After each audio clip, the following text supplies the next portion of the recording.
What's up, everybody? Today, as you can see behind me, we're going to have a look at what I call here the irregular preterite. And so those are verbs that are irregular in the preterite tense. Now, we've already had some other videos related to the preterite. Those are, the regular verbs in the preterite, cargars are in the preterite, and then stem changes in the preterite. And so if you need to brush up on that, of course, check out the other videos. Today's video looks at verbs that are irregular in the preterite tense. And as you can see behind me, right here, it has its own set of endings. And so all the other preterites that I mentioned, the regular preterite, the cargars are, the stem changers, they have a different set of endings, right? And so these irregulars have their own set of endings. And as you can see right here, they are irregular, and they're a little bit tweaked when you look at its conjugation. In other words, it doesn't follow the pattern of the other ones, right? Particularly the regular preterite, which you just drop the ending and add its appropriate conjugation. And so when I say irregular preterite, it doesn't follow any of those rules. And again, as I said, this is also what's going to separate it from the other preterite lessons that we've gone through. And so I want to go ahead and look at some of the more popular preterite or irregular preterite verbs, right? This isn't all of them. It's not an exhaustive list. And if you look in the description box below, you'll see some links to a much longer list of irregular preterites. But what you're going to find out before you take a look, I don't want you to get all overwhelmed and whatnot. But what you'll find out is you'll still see these, but you'll just see them with prefixes, right? In other words, we'll just take poner here since it's, kind of right in front of us. And so poner with a prefix, for example, you might find oponer, which is just a prefix, but notice that the root, that same verb poner is still there. So it will be conjugated in the preterite the same way. It'll still be an irregular. It'll just be oponer, or suponer, or componer. So they'll just have a prefix on them. So before you open that list up and get super overwhelmed by this long list of irregular preterite verbs, just know that most of them will have prefixes, will be these verbs with prefixes on them. So hopefully that makes sense. And like I said, if you want more help and some activities to practice, check out the description box below. And so what I've gone ahead and done here, we have 12 verbs that I've picked. They're probably some of the most common or more common irregular preterite verbs. But like I said, if you check out that link, you'll find that there's more there. But this is a nice, good, healthy place to start, right? And so these are the more common ones, right? And so it's probably worth making sure we understand those. As you can see here, I have 1, 2, 3, 4, 5, 6, 7, 8, 9, 10, 11, 12. So like I said, we have 12 verbs that are, among others, that are irregular in the preterite tense. And so what I've done is I've written, here in black, I've written the infinitive itself. In blue, I've put its English definition, right? And so that we understand what verb we're using. And then over here, I wrote its irregular change, right? And so I've tried to systematically do it in a way that hopefully helps you sort of visualize it or memorize it, or it's just helpful in general. So, but yeah, like I said, I have, here we have tener, andar, estar, poder, poner, saber, venir, hacer, querer, decir, traer, conducir, right? And so those are the 12 I want to work with right now. And of course, over here, as I said, I've put them in English, or I've put its English, equivalent or translation. So tener is to have, andar is to walk, estar is to be, poder is can or able to, poner, let's get rid of that, poner is to put, right? Saber is to know, venir is to come, hacer is to make or to do, right? Querer is to want, decir is to say or tell, traer is to bring, and then finally conducir is to drive. That's a synonym of manejar, of course, right? But manejar is an irregular, conducir is. And so, like I said in pink here, I've put their irregular change, right?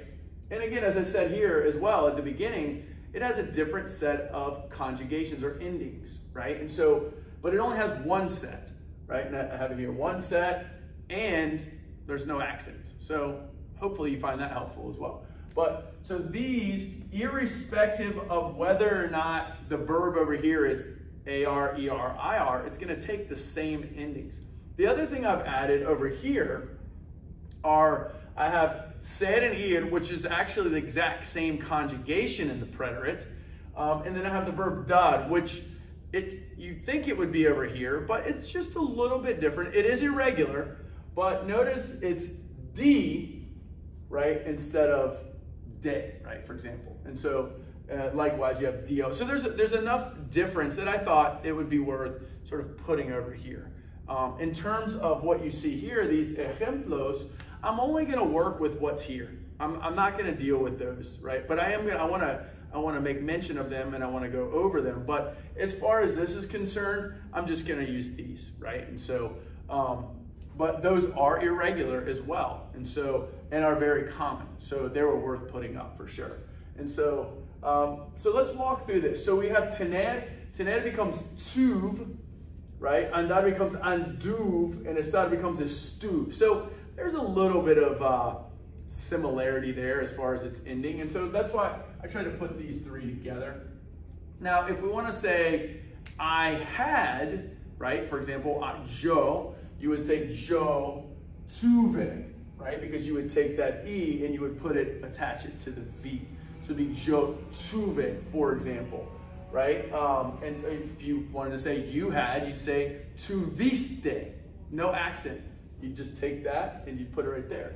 And so we have iste, o, imos, istes, ieron. Those are our endings, right? And so I put an asterisk here because it's going to relate to that, right? That I is not going to exist in that for these. And we'll talk about that as we get down to these. The other thing I did as we start to get moving along, I put here with saber and querer, for example, that they changed their meaning in the preterite.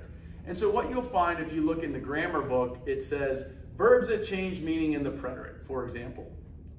And so you have that really when you get to the difference between preterite and imperfect, right? And again, I'll talk about that when I get to those as well. But I want to come on back up here, right? So tuv, anduv, and estuv are tened, andar, and estar.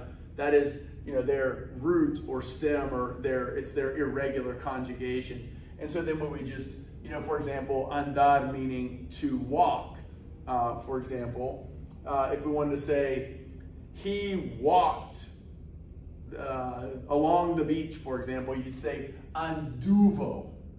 You'd say anduvo, no accent, right? If you want to say they walked, right, using this one here, you could say anduvieron, for example, right? And so that's how that would work. You would just apply this one set of endings to all of these. That's, I guess, maybe one of the beautiful parts of the irregular. For as frustrating as it may be for you all, it does only have one set of endings and no accents, right? And so let's move along. So we've got poder, and that becomes pud, P-U-D. And so if you wanted to say you were able to, for example, using to, you would say pudiste, right? Or we were able to, for example, and using nosotros, you'd say, right, I'm just kind of erasing this here, pudimos. So again, P-U-D, and then you attach that ending, no accents, no nothing, right? Poner becomes pus, right? So if you wanted to say, and that's to put, so if you wanted to say they put, you would say pusieron, right? For example, pusieron, right? They put. So they put the coffee on the table, or they put the book bag on the shelf. For example, ellos pusieron, right? Saber is soup, right? And this is one of those that have changed meaning, so I want to just make mention of that briefly. So saber becomes soup, and so if you wanted to say yo, right, it would be supe. He, she, or it would be, for example, supo. Now, it changes meaning when we use it in the preterite. And again, keep in mind, I'm sticking strictly to the grammar book. We're not talking about how it's colloquially used. I'm just sticking strictly to the grammar book, right? And so just be aware of that. And so supo or saber, when used in the preterite, doesn't actually mean to know. It means to find out, right? And so it means to find out, right? Now, when you want to use saber in the past to say I knew or we knew, for example, you would use it in the imperfect tense. And if you are unfamiliar with the imperfect tense, check out that video. But like I said, if you want to say I knew or we knew, and you want to use saber in the past with its English equivalent knew, that's the imperfect tense. And the same is going to go for this one right here as well. And I'll get to that in a second. But again, if you wanted to say we found out, nosotros supimos, right? Like we found out that school is canceled tomorrow, right? Supimos, we found out. Supimos que cancelaron las clases mañana, right? Or se cancelan las clases mañana. Supimos que se cancelan las clases mañana. So something like that, right? For example. But most importantly is understanding that nosotros supimos, right? We'll worry about the other parts of that sentence in another lesson. So venir is bean, V-I-N, right? Bean, but that's how it's pronounced, bean. So I came to class today. So you would say, yo vine a clase hoy. I came to class. Or we came to class today. Nosotros venimos a clase hoy. Or they came to class today, right? Ellos vinieron a clase hoy, right? And so again, you're just taking that irregular structure and you're adding that appropriate conjugation to it. So moving right along to hacer, we get is, right? But notice here, for él, ella, usted, or third person singular, it's H-I-Z, right? In fact, it's H-I-Z-O, because that's what the ending would be. So it'd be hizo, hizo, hizo, right? As opposed to saying, I made coffee, yo hice, right? We're taking it from here. Yo hice café. Yo hice café. We made coffee. Nosotros hicimos café. We did, right? Because remember, it's make or do. So we did the homework. Nosotros hicimos la tarea. All right, so that brings me to querer, right? And quis, it's another one that changes meaning in the preterite, right? So we have, that's why I wrote it there, it changes meaning in the preterite. And so querer, when you want to say I wanted or they wanted, right? Like the way you would say that, say in English, you would actually use querer in the imperfect tense. That's going to get you what you want as far as to say, I wanted to go to Spain, but I didn't have enough money for a plane ticket, right? For example, quería ir a España, pero no tenía dinero suficiente para el pasaje.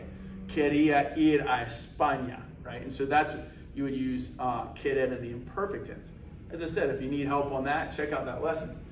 But when we use querer in the preterite, it means to try. I tried, right? And so again, I'm sticking to the grammar books. If you look this up with in some of the information below, or in other information you may find, you'll see that it will change its meaning in the preterite. So I just want to make sure you understand that. And so, querer, and this is not to say that colloquially it will be used for wanted, but again, I'm trying to stay strictly within the parameters of grammar, you might say. And so querer, so yo, right? I tried, for example, yo quise, tú quisiste,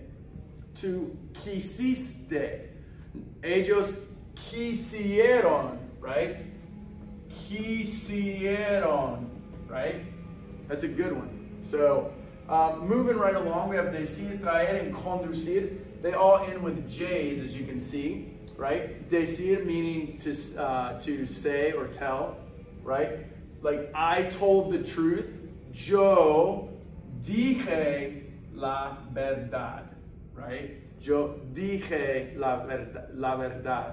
Nosotros dijimos la verdad. Now, remember I mentioned this earlier, and so we have an asterisk here, and I want to make note of this, right? When you use these in the third person plural, when you use these in the third person plural, you're going to drop the I, right? And so you'll drop the I. And so it will be trajeron, right? You'll have trajeron, right? And so you'll drop the I. And, right? And so it's going to do that for all of them, actually. So you have condujeron. Now, the tendency, of course, is to keep that I. But over time, once you figure out how to actually conjugate it correctly, you'll start dropping the I. But know that for these that end with a J, you do not have to have an I, right? And so not only do you not have to have it, you don't use it, right? You cut it out, right? And so dije becomes, for example, dijeron, right? Dijeron. And so it's not dijeron, it's dijeron, right? Traer is not trajeron, it's trajeron, right? Conducir is not condujeron, it's condujeron, right? And so keep in mind with those. And so I want to come over here and just briefly mention these because, like I said, ser and ir are actually the same conjugation. And so we have fui, fuiste, fue, fuimos, fuistes, fueron, right? And so they're the same conjugation. Dar, which means to give, has its own set of conjugations. It's also irregular, and that's di, diste, dio, dimos, distes, right? Dieron.